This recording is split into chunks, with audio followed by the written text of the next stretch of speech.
Pai, do Filho e do Espírito Santo. Amém. Queridos irmãos e irmãs, a paz de Jesus. A Igreja nos oferece hoje o Evangelho de São Mateus, capítulo 19, e nós vemos neste Evangelho como Jesus valoriza a vida matrimonial. Como Jesus considera importante a unidade, a fidelidade ao compromisso assumido diante de Deus, ao mesmo tempo em que ele exalta também aqueles que escolhem ficar solteiros pelo reino de Deus. Tudo o que nós vivemos em nossa igreja, nos estados de vida que podemos escolher, tudo é para a glória de Deus. O solteiro deve viver para a glória de Deus, vai dizer São Paulo. A solteira deve se preocupar com as coisas do Senhor, ao mesmo tempo que o casado, solícito para com a sua esposa, solícita para com o seu esposo, solícitos para com os seus filhos, buscam a santidade na vida matrimonial. A primeira célula da igreja é a família, e Jesus nos mostra isto com muita clareza. Também nós que somos cristãos, nós que somos católicos, somos chamados a valorizar a família, a proclamar para o mundo o valor desta instituição, que Jesus eleva a um grau de sacramento.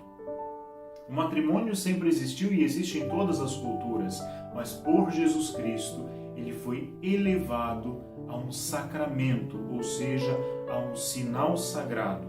De fato, o matrimônio é sinal da união de Cristo esposo com a igreja, sua esposa.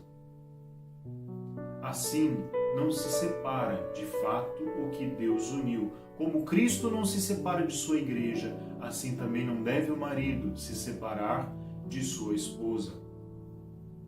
A igreja compreende que há processos doloridos, que há processos que de fato põem em risco a vida da outra pessoa, mas isto é uma exceção, não pode se tornar a regra. E sobre isso podemos então aprender ou falar em um outro momento.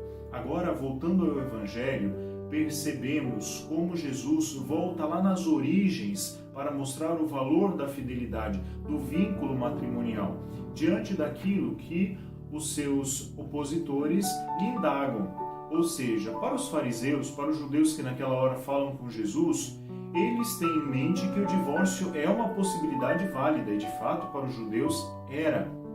Alguns deles, porém, pensavam que em qualquer caso o marido poderia mandar a mulher embora de sua casa, até se ela queimasse a comida. Vocês vejam como era grave a situação e frágil para as mulheres. Por outro lado, existia uma escola de pensamento na época de Jesus, de outros rabinos, de um rabino chamado Shammai, e ele vai dizer, não, só é possível o divórcio quando a mulher adultera. E Jesus, ele vai para muito além de qualquer possibilidade. Ele vai dizer, o que Deus uniu, o homem não separa, porque lá na origem, Deus constituiu homem e mulher e os fez uma só carne. Esta unidade profunda na vida do casal, na vida matrimonial, que Jesus vai dizer, esta unidade, ela deve ser preservada. A igreja vai dizer que o matrimônio, ele existe para o bem do cônjuge e para a educação dos filhos. Neste sentido, percebemos o grande valor do matrimônio, ao mesmo tempo em que Jesus vai mostrar o grande valor da vida consagrada, daqueles que escolhem ser celibatários pelo reino dos céus. Há muitas pessoas que olham para um sacerdote, permitam-me dizer, e dizem, pobre, porque não pode se casar. Pobre padre, porque não pode se casar. A igreja deveria permitir que os padres se casassem.